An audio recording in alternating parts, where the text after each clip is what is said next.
Au cours de l'émission, nous allons sillonner les sentiers de la région du Bas-Saint-Laurent, analyser la motoneige Yamaha SR Venture DX 2018 avec nos spécialistes de chez RPM Rive-Sud à Lévis. Et nous allons découvrir la mythique Route Blanche. Bienvenue à motoneige.tv. Bonjour, je m'appelle Germain Deschênes. Je vous présente la plus belle région, la Côte-Nord. Le Québec maritime est une vaste destination sillonnée par 6000 km de sentiers motoneige. La route blanche que nous pouvons débuter sur le Bas-Saint-Laurent en empruntant le traversier F.A. Gauthier de Matane vers Godbout est un périple qui vaut la peine de prévoir une fois dans sa vie. C'est inexplicable. Il faut venir le voir. Il faut le vivre. J'ai vécu la plus belle aventure. D'abord, j'étais avec mon fils. C'était extraordinaire. Je vous dirais que lorsqu'on part de Tadoussac, c'est quelque chose de fabuleux. D'abord, le fjord, tout le monde en a entendu parler. C'est vraiment beau, là. Tu sais, Tadoussac avec l'hôtel, avec les montagnes. Si vous avez vu la Côte-Nord en été, ça change complètement en hiver. Vous savez, la motoneige sur la Côte-Nord, c'est une façon de vivre. Il faut venir voir ça pour comprendre ça. La motoneige fait partie de la vie des gens. Autant que les automobiles peuvent en faire partie. Les familles qui ont des motoneiges, ils ont des chalets. C'est vraiment quelque chose de particulier à la Côte-Nord.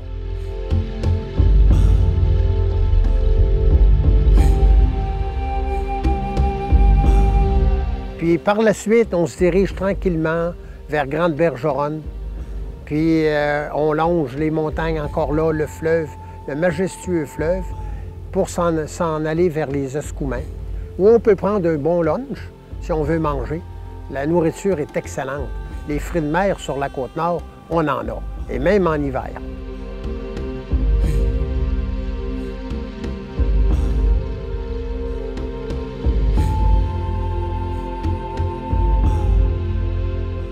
Puis, par la suite, on continue.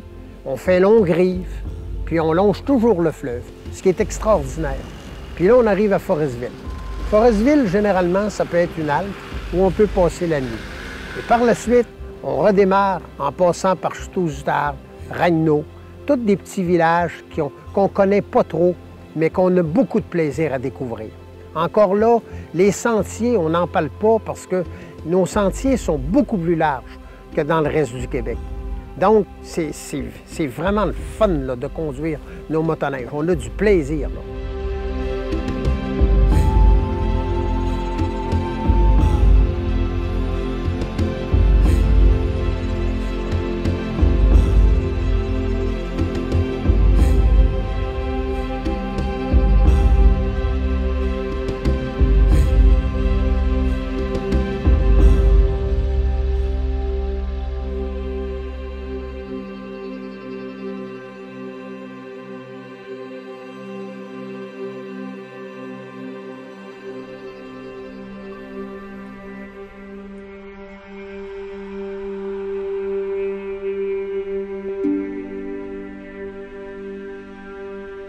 Par la suite, on décolle vers Sept-Îles, où là, on traverse des assez grosses montagnes.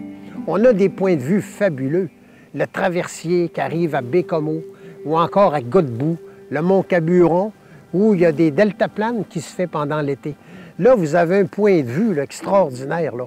On s'assoit sur nos motoneiges, là, puis on regarde ça des heures de temps avec un soleil couchant à l'horizon. C'est vraiment quelque chose d'extraordinaire. Non, il faut que vous veniez voir ça. Vous ne pouvez pas manquer ça, c'est impossible.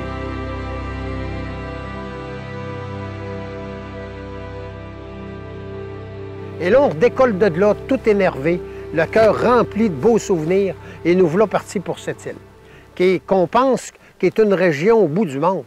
Mais je vais vous dire, c'est tout près de nous, c'est à proximité. On passe des beaux petits villages comme Baie-Trinité, puis tout à coup, on arrive tout près encore là du fleuve, où il y a une immense plage, des kilomètres de plage, avec du beau sable, mais ça, le sable, l'hiver, on ne le voit pas. Ce qu'on voit, c'est une neige immaculée, où on a beaucoup de plaisir à conduire et de regarder le fleuve qui vient mourir sur les glaces. C'est extraordinaire.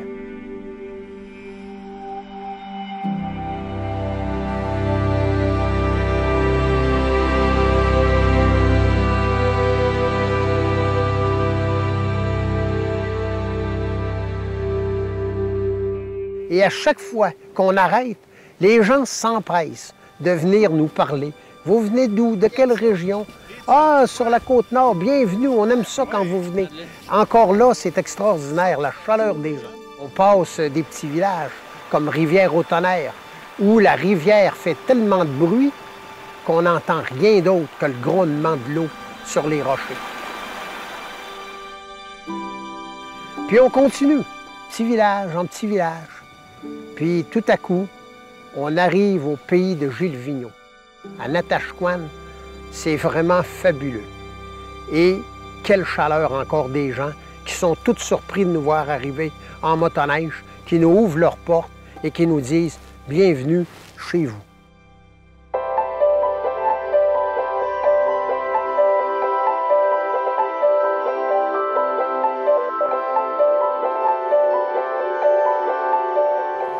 C'est quelque chose qui peut faire peur quand on parle de la route blanche, hein? Parce qu'on se dit, hey, c'est au bout du monde, ça.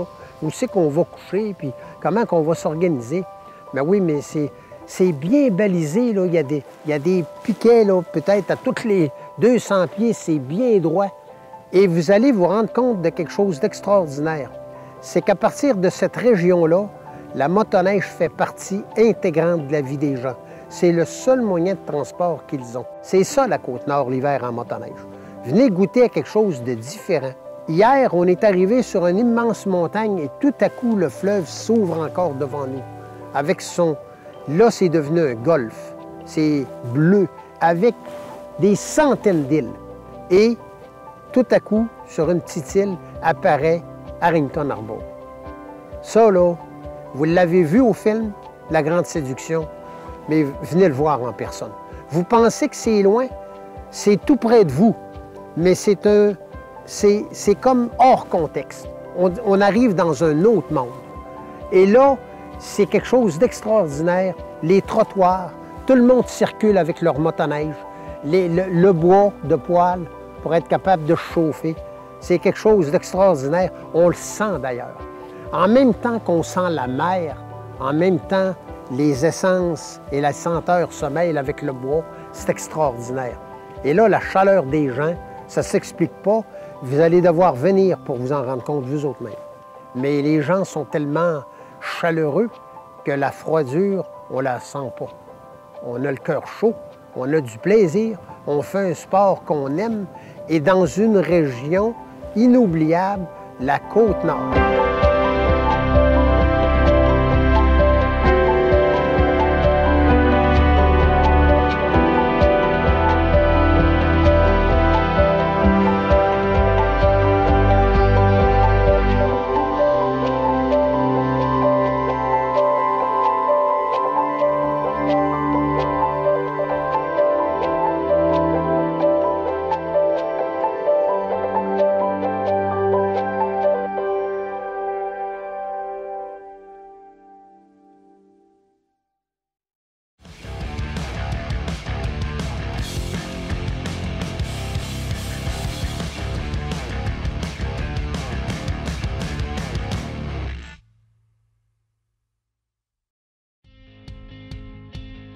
Oui, il est connu de tous qu'une motoneige perd énormément de valeur au fil des années.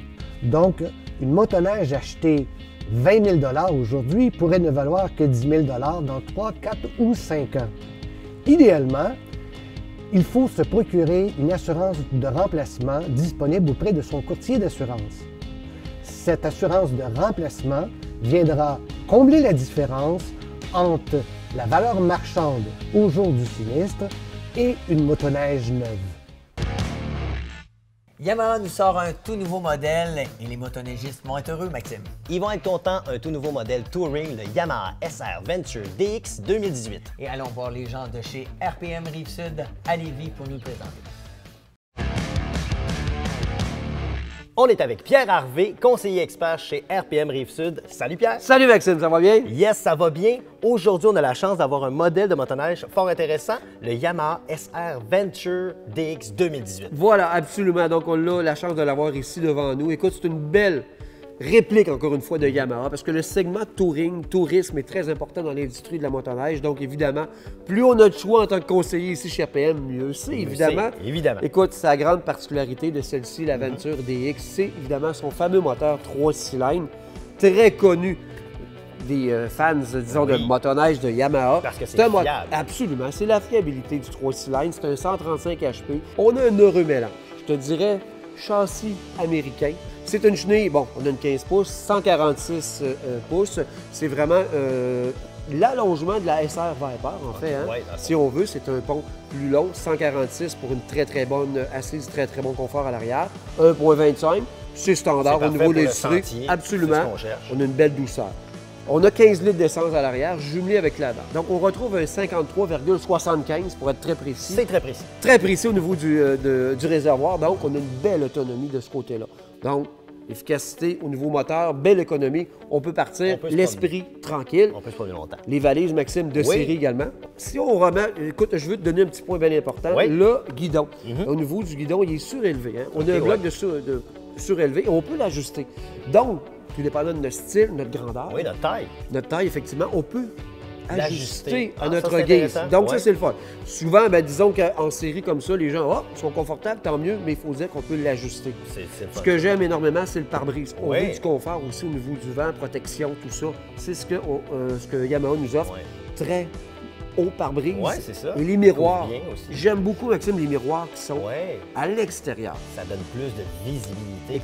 Ski à l'avant, c'est les Ski Tuner 3, nouvelle version. Oui. Encore une fois, maniable. On veut éviter le louvoiement. Mais ceci dit, c'est vraiment une super belle nouveauté chez Yamaha cette année. Écoute, un gros merci. Tu Plaisir. connais ton affaire. Merci, vous Maxime. connaissez leur affaire. Venez les voir si vous avez des questions. Et nous, on va aller essayer cette belle machine-là dans la belle région du Bas-Saint-Laurent.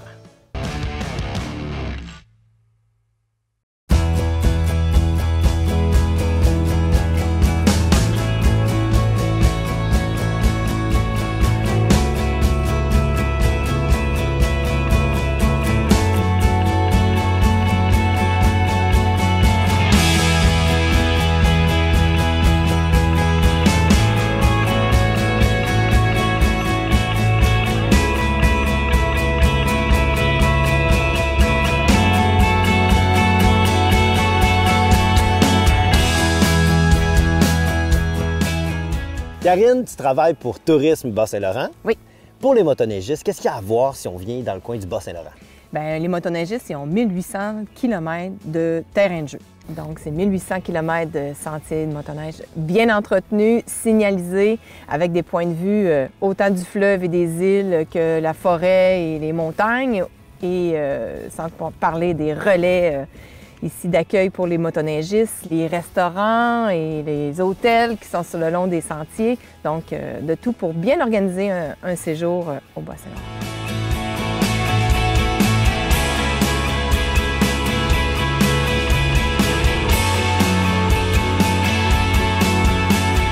Monsieur Lortie, on est dans la trail et devant votre hôtel. Absolument. Les motoneiges arrivent ici, dans la trail, et puis ils arrivent devant la porte de l'hôtel. Au lieu de laisser leur char, eux autres, ils laissent leur motoneige là, ils débarquent, ils vont s'inscrire à la réception. Bon, facile de même. C'est pas plus compliqué que ça. Vous êtes impliqué, j'imagine, au niveau du tourisme ici.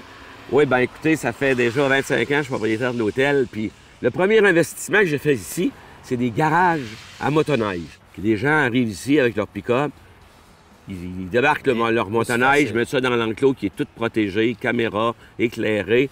Puis là, ils partent de Rivière-du-Loup, Rimouski, le tour de la Gaspésie, puis ils reviennent au bout de 6-7 jours. Ah ouais. Puis réembarquent dans le... On s'en retourne. Mais c'est déjà, je pense que c'est un des plus gros relais de motoneige au Québec. Je le pense. À 300 quelques chambres, À 300 quelques chambres. Et vraiment, pour vous dire, pour nous, ici, à l'Hôtel Universel à Rivière-du-Loup, c'est le 3e mois le plus important en occupation de l'année. Okay. Évidemment, juillet-août, mais après ça, c'est février. Okay. Alors, pour vous, le développement de la région, c'est important? Absolument. On parle de l'Hôtel Universel, là, mais c'est pas juste l'Hôtel Universel qui est motoneigiste. Là. Écoutez, si on est plein, il y a du débordement. Alors, les autres hôtels ici en profitent aussi beaucoup du développement que nous faisons, mais que l'OTR du Bas-Saint-Laurent fait, que l'Office du tourisme et aussi des congrès de Rivière-du-Loup fait. Donc, on est un ensemble de développeurs qui développe ce produit qu'est la motoneige à Rivière-du-Loup et dans le Bas-Saint-Laurent. Depuis très longtemps, depuis aussi longtemps que je me souviens, mon père nous traînait en motoneige. Il ne fallait pas aller trop loin parce qu'on avait froid assez vite. Mais j'ai continué avec mon chum à faire de la motoneige. On traîne les enfants, on les initie à ça aussi. On se promène beaucoup dans la région. C'est tellement beau, c'est tellement grand qu'on en a plein les séjours.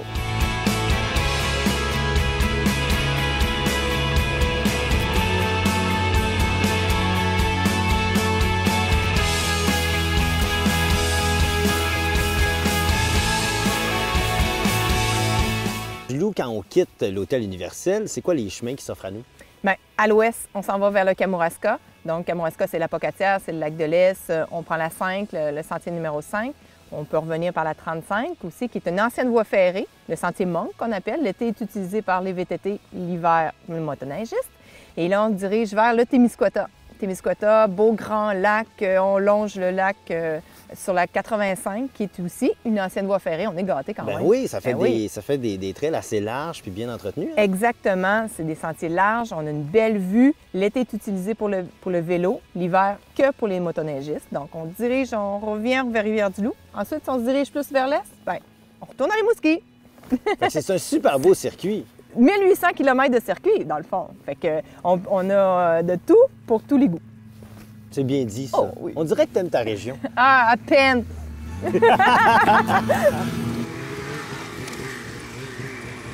Regardez comment c'est le fun. Il y a comme des petits ponts, on passe en dessous de l'autoroute. Tu sais, c'est bien à l'aventure. Puis on aime ça, l'aventure. En fait, on passe en dessous de l'autoroute. Fait que la région, regardez, a fait ça pour qu'on puisse passer. Regardez!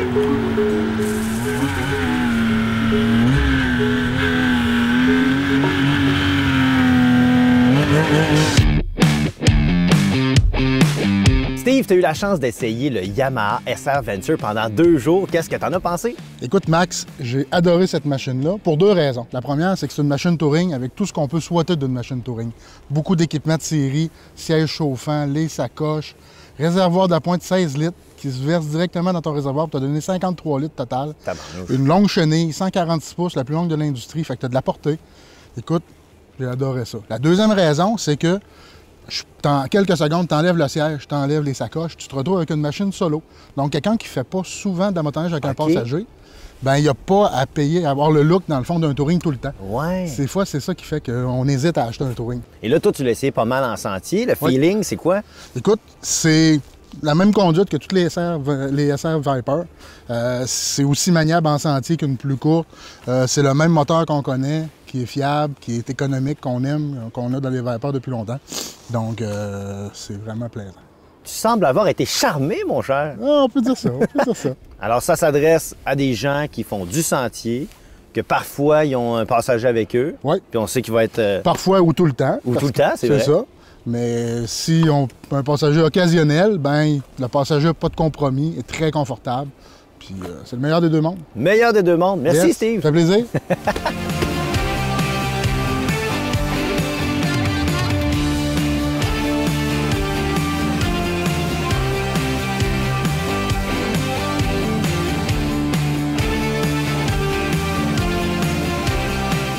Denis, là, il se promène, aujourd'hui on est au Bas-Saint-Laurent. Exactement. Il se promène beaucoup avec nous autres, puis on est chanceux parce que, c'est quoi ton rôle, Denis? Administrateur du Bas-Saint-Laurent, 2e vice-président de la Fédération. Donc, c'est un territoire que j'ai commencé à connaître beaucoup là, avec tous les clubs de la région. Ben oui, puis là, tu me disais tantôt que au niveau des sentiers, il y a eu de l'amélioration quand même. Disons depuis 4-5 ans, il y a eu beaucoup d'investissements faits par les clubs. Des clubs se sont même fusionnés. Donc, beaucoup d'investissements de la part des clubs, de la fédération et des partenaires financiers, différents partenaires, ce qui a permis d'avoir des sentiers plus larges, améliorer les courbes, des fonds de sentiers. On a fait 3 grandes passerelles, autant sur la Trans-Québec 35 que sur la Trans-Québec numéro 5. Donc, on peut commencer tôt la saison et finir tard. Et le secret ici, c'est qu'il n'y a pas encore trop de touristes. On a donc toujours des belles conditions de sentier. On s'est aperçu depuis quelques années, disons 3 ans, 4 ans, les gens qui commencent à venir une fois, là, ils reviennent parce que là, ils s'aperçoivent que, oh, il y a peut-être des choses à découvrir. On n'est pas loin également du Nouveau-Brunswick, le Maine, l'État de New York. Même des gens, on a vu beaucoup de gens de la Nouvelle-Écosse cette année. Et c'est l'entrée, là, tout l'Est du Québec, du Canada surtout, qui viennent faire un tour dans notre région. Et on est toujours fiers des sentiers et on a des clubs qui sont fiers de leurs sentiers. Il est là, c'est vrai, ça, c'est vrai. Merci, Denis! C'est un plaisir. Salut, à la prochaine. C'est bon!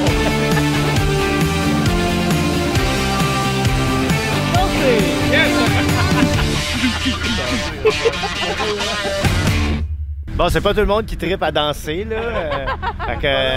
C'est pas tout le monde qui danse bien. Non, c'est pas tout le monde qui danse bien non plus. Je m'inclus. Bon. Faut juste le savoir que tu danses pas bien dans la vie. Bon, fait qu'évidemment, on attend encore après l'équipe technique. Vraiment, là, c'est pas fort, c'est pas fort. Ouais, ça... Mais ils vont s'améliorer, là. Ils sont bons, au moins ils sont bons, hein. Soyez au rendez-vous la semaine prochaine, alors qu'on se retrouve à Rimouski, une ville accueillante pour les motoneigistes, et on rencontre des guides d'aventure plein air. Et on vous présente une foule d'accessoires, dont le casque CKX Titan version 2018 à motoneige.tv.